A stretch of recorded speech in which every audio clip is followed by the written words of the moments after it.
Tonight on Reporting Scotland, 2 police officers are in a serious condition in hospital after being stabbed during an incident in Greenock. They've been praised for their bravery. I'm blown away by just the courage of them and how they didn't quite shrug their shoulders, but what they said, we're in the police and we accept that being a police officer there comes a degree of risk. We'll have the latest from the scene also in the programme.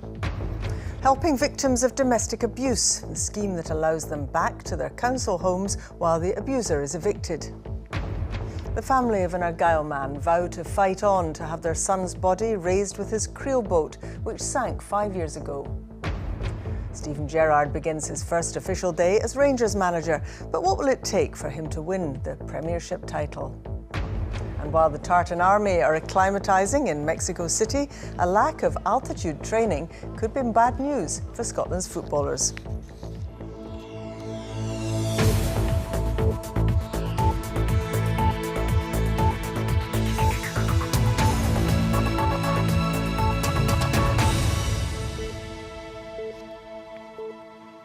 Good evening.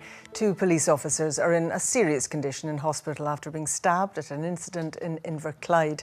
A major investigation is now underway and a 43-year-old man has been arrested. Katrina Renton's at the scene for us now in Greenock. Katrina. Well, both police officers were at the house shortly before 9 o'clock this morning to support colleagues from another organisation. Now, both officers were attacked and backup police were called.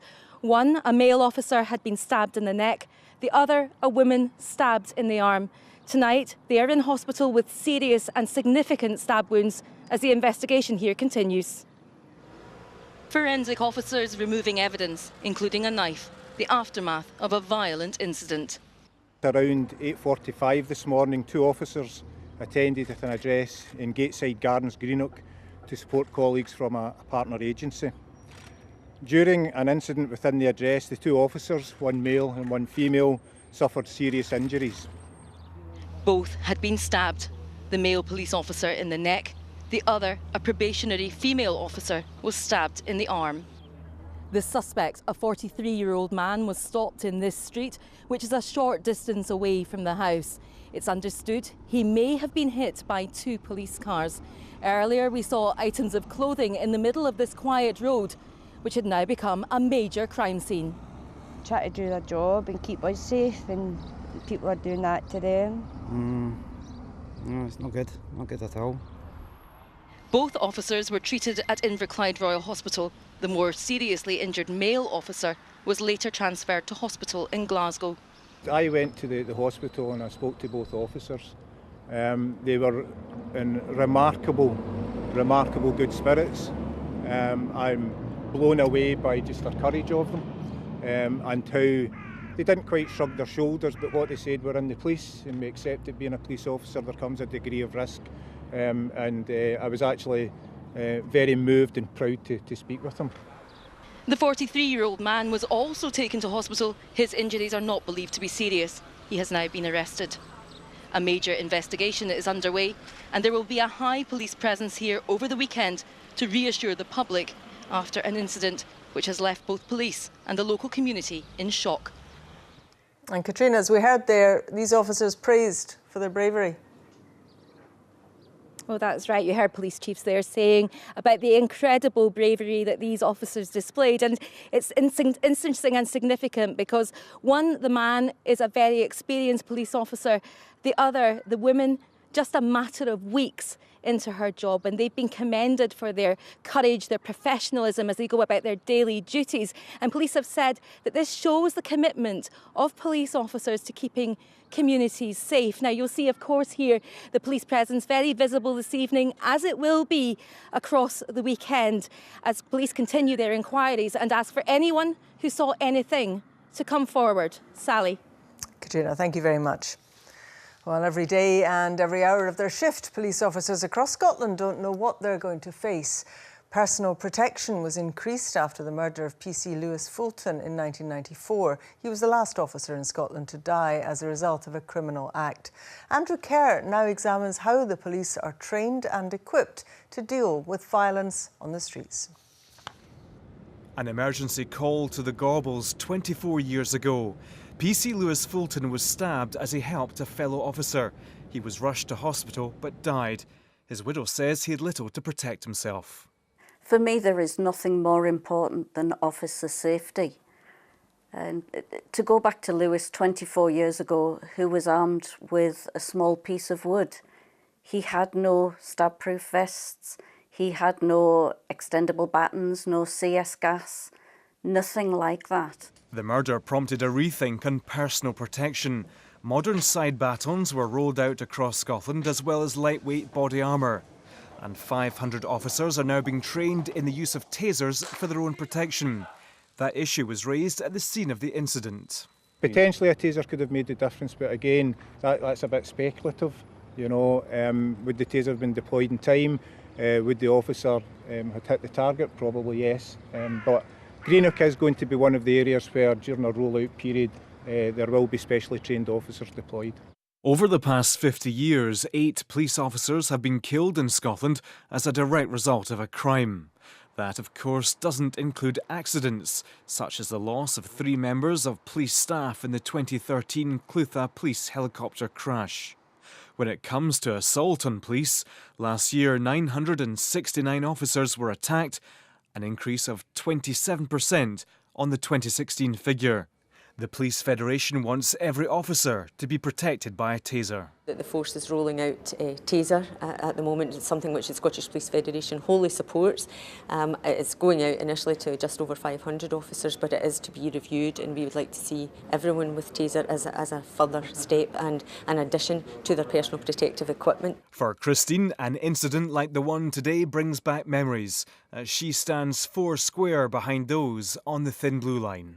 We have a really good safety record now in Police Scotland, thanks to the body armour, the better safety equipment, the better training, but nothing can work for events like today where the officers just don't know what they're going to face. There is no such thing as a routine call, and today proved it. That report from Andrew Kerr. A man has been charged with murder after the death of a 54-year-old man in the Raigmore area of Inverness. Gary Gallogly died on the 5th of April following a fire at a property in Macintosh Road 2 days earlier. 23-year-old Ryan Brandy of Inverness appeared in private at the city's Sheriff Court. He made no plea and was remanded in custody. Nearly 300 staff have been laid off after the collapse of a construction firm in Midlothian. A total of 287 employees lost their jobs when Crummock, based in Bonnyrigg, called in the receivers. The firm provided civil engineering and construction services and had worked on several landmark developments, including the Donaldson School residential development in Edinburgh and Fort Kinnaird Retail Park. In 2016, there you are, there were almost 60,000 reported cases of domestic abuse in Scotland. Nearly 1,400 of them were in Western Bartonshire. Now, in what the council thinks is a first in Scotland, victims who live in council houses will have the right to return to their family home if they want to, and the abuser will be evicted. Our local government correspondent Jamie McIver reports. Catherine suffered domestic abuse for years. I wasn't allowed to have friends. Into the house, I wasn't allowed to even go and have a coffee because I was told I was being selfish. So it was more along the lines of emotional, mental and financial abuse. Eventually, she had to leave her home. I just couldn't take any more. I was on the verge of taking my own life, and it was actually a friend that had said to me about the Women's Aid Refuge. So I had got in contact with them, and they then got in contact with another refuge in order to remove me from the area that I was in.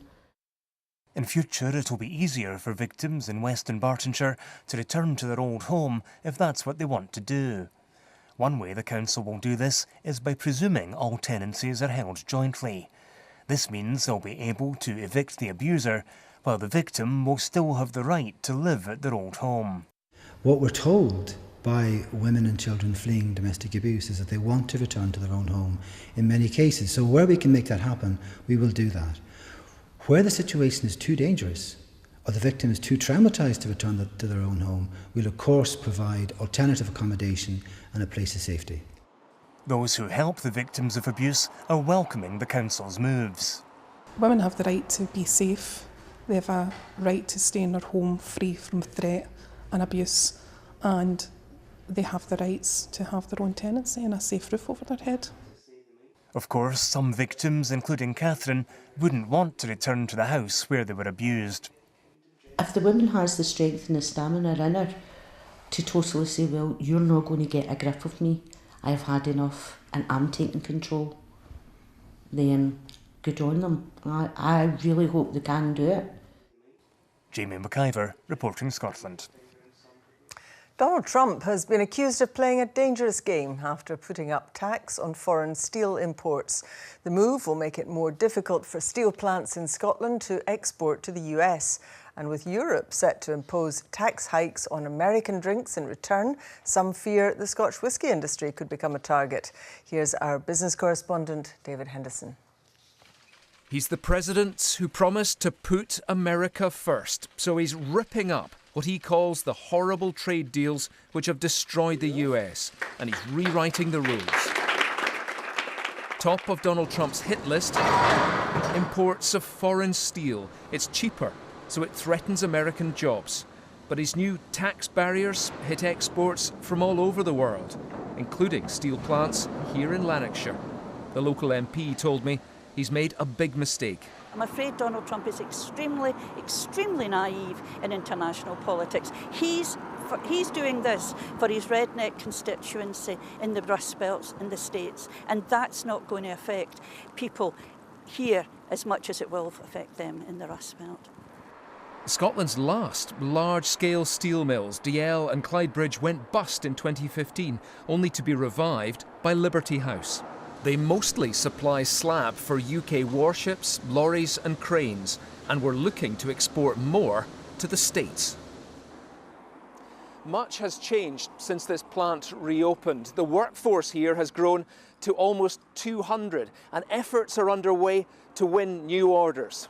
The last thing that people here need is to be caught up in a global trade war.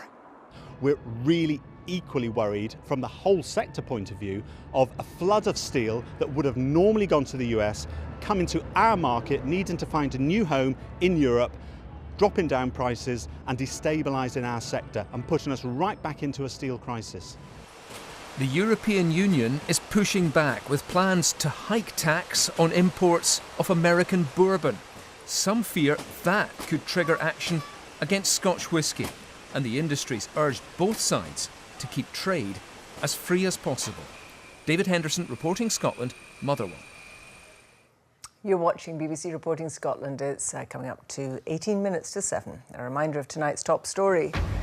2 police officers are in a serious condition in hospital after being stabbed during an incident in Greenock. And still to come, a warning that a lack of altitude training could be bad news for Scotland's footballers in Mexico City. And our Argyll family have vowed to fight on to have their son's body raised with his creel boat, which sank off the west coast 5 years ago. The Scottish Government has once again ruled out lifting the vessel from the sea near Easdale Island. Jackie O'Brien reports. Scott McAllister's father Peter looks out to sea and still agonises over just how close his son's creel boat was to home when it sank off the island of Easdale 5 years ago. The vessel had been travelling about 8 miles from the Mull shore, Buoy Head. So it's not far out, another 5 minutes and they'd been in the harbour and they could have beached the boat.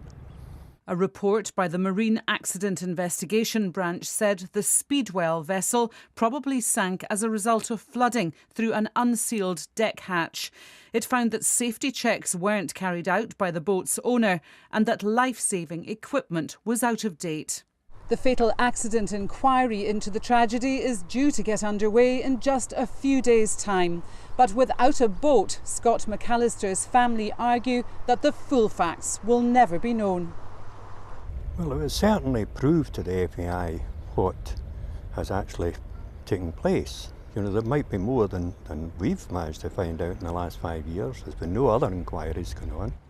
The Scottish Government has reiterated its refusal to raise the boat, but it's being accused of adopting double standards following its involvement in the lifting of the Nancy Glen trawler, which went down with 2 fishermen off Tarbert. Their bodies were recently recovered in the operation. We are absolutely in favour of Nancy Glen got lifted, and rightly so. If a vehicle goes off the road into a loch and the driver's lost, every effort is made to lift that vehicle. And why is it different at sea? Why is it different for fishermen? While empathising with the family, the Scottish Government says it can't intervene in every case. But Peter McAllister says he won't rest until his son's body is brought home. We are only looking 700 yards off the shore here, and we know our son's there. So, of course it's important. And what are your thoughts some days as you look out knowing he's there? Well, it's exactly that. We're letting him down. Jackie O'Brien reporting Scotland, Argyll. The leader of the DUP has accepted an invitation to attend an Orange Order parade in Fife later this month. Arlene Fraser will attend the Boyne March in Cowdenbeath, where she'll be the guest speaker. She was invited by the East of Scotland lodges who organised the march. A man's admitted firing a paintball gun at a host of people in a 2-hour shooting spree to the north of Glasgow. Anthony Rasmussen shot 47-year-old Miriam Bell while she walked with her children along the West Highland Way near Carbeth last June. The 24-year-old from Clydebank, who was in the passenger seat of a car, also struck others in Knightswood and Bearsden. At Glasgow Sheriff Court, sentence was deferred, with the judge warning that he faced a jail term. Football now, and the new Rangers manager Steven Gerrard officially began his new job today, and the Liverpool legend will have to create a side capable of fighting for the title with Celtic in his first season, according to a former Rangers captain. But how will he go about doing that? Jonathan Sutherland reports. The first day in any new job can be a tricky experience. Thankfully for Steven Gerrard, well, he's had a month to get used to the idea. His remit as Rangers manager to rebuild the fortunes of this club and cut the gap on Celtic. But just how is he going to do that? There's a clear financial gap. Celtic with a turnover of £90 million, Rangers just under £30 million. Reshaping the squad has already begun. Canadian international midfielder Scott Arfield and Scotland goalkeeper Alan McGregor have both been signed. More will follow, and one former Rangers captain says Gerrard needs to hit the ground running. I think a good season would be challenging Celtic all the way. Obviously, if you win it, brilliant. But if you don't, it's got to be at least second best, and to bring some sort of silverware back to Ibrox. When it comes to player recruitment, for some Rangers fans, hopes are high. Now the Gerrard era has begun in earnest. Fernando Torres, I think he'll sell a few shirts as well, so commercially that'd be a great signing for Rangers. I think it's about bringing in the right type of player rather than big names. Big names don't often work out. The thing is, Rangers fans are really loyal. They'll support him up to the hilt. He's a chosen manager, so they'll support him up to the hilt, and I think he'll do a good job. Do you think he'll cut the gap on Celtic? Yes, 100%. Nobody needs to tell him the size of the club Rangers is, because he's been at one of similar size, or even perhaps bigger, and he'll know, you know, all the goodwill in the world. You know, if he loses 6 or 7 games, people will soon turn, and nobody needs to tell him that. Celtic are champions again. The Celtic manager, Brendan Rodgers, remains undefeated in 11 matches against Rangers, won 9, drawn 2. Rangers also finished 12 points behind Celtic last season, and that's the scale of the challenge facing Gerrard. And as always, expectations at Ibrox are high. Jonathan Sutherland, reporting Scotland. A top Mexican sports scientist is warning that Scotland will be at disadvantage because of the altitude at their latest summer friendly. Alex McLeish's side take on Mexico in the early hours of Sunday morning, but they only fly into the city 24 hours before kick-off. Here's our senior football reporter, Chris McLaughlin. Mexico City is a vast, sprawling metropolis of almost 9 million people. It's known for its intense heat and sticky smog. But it's also a city at high altitude. Right now, I'm in the middle of a huge urban sprawl that is essentially 2,500 metres above sea level. Imagine almost twice the height of Ben Nevis, which means if you're just visiting, it can make things a little bit tricky. And especially if you're playing sport or pushing yourself, which is not good news for Scotland, who arrive here later. Your team coming to our country and not having acclimatised could lead to problems like tiredness, sickness, headaches, and they won't be able to perform to their best. So of course the Mexicans will have a big advantage. Following the 2-0 defeat to Peru and with the altitude in mind, Scotland have decided to stay in Lima and fly in and out of Mexico City as quickly as they can. You know, I've actually played at altitude this season in Colorado, so you know, I know how difficult it's going to be. You know, it's going to be a lot worse in Mexico, but you know, that's things that you need to adapt to. It's going to be a difficult game no matter what. I think that'll add a little bit to it, but Mexico are a quality side, and you know, first and foremost, that's the main thing we need to worry about. To combat altitude issues, another piece of advice is to watch your alcohol consumption, and not everyone is taking heed. Well, he did last night. Yeah. What did you feel? I just felt I wasn't getting breath, and chest was a bit tight, but I've got asthma anyway, so I had an inhaler, and I took them a bit and it sorted out, and I've been okay today. No, we're doing all right. Sitting in the shade, having a few beers, no problems. And in this city in particular, we also know if you struggle on the pitch, there's always the hand of God to lend some help. Chris McLaughlin, reporting Scotland, Mexico City. Scottish boxer Josh Taylor believes his next bout will be the breakthrough fight that could put him on the world stage. Taylor trains with a former boxer who knows all about success in the ring. Jane Lewis has been to see him as he prepares for the biggest challenge of his career so far. The London gym where Josh Taylor hones his skills, hoping to follow in the footsteps of the famous boxing name it bears. Barry knows the game inside out, so he's passing his knowledge and wisdom on to me, and I'm learning from him every day. You know, not just boxing, but things outside the ring as well. You know, how to look after my money and things like that. If I'm getting paid, invest it properly. Don't be stupid with it, and things like that. You know, and just conducting myself outside the ring, and so I'm learning from him all the time. While former world champion Barry McGuigan manages Taylor, son Shane is responsible for ensuring the Scots in top shape.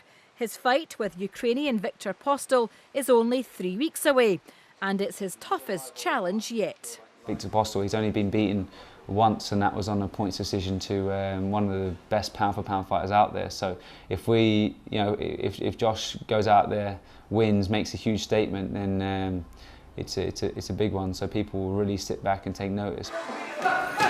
You can try and visualise your opponent when you're landing punches. Yeah, sometimes when I'm on the bags and I'm doing my shadow boxing, I'm visualising him throwing punches at me and making sort of keeping my shape and ready to punch at all times. So yeah, I visualise it all the time. I think about it when I'm in my bed as well. Try not to think about it too much because then I don't sleep.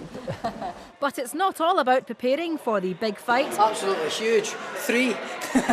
There is some time for downtime. As you can see, I'm world class at the darts. No, it's good. In between sessions we just chill out and we get a wee couple of games of darts. We've got a couple of wee tournament things going on and things like that. So yeah, it's good. Get a good laugh. A good laugh, but when it comes to his next challenge in the ring, Taylor is keeping his eye on the prize.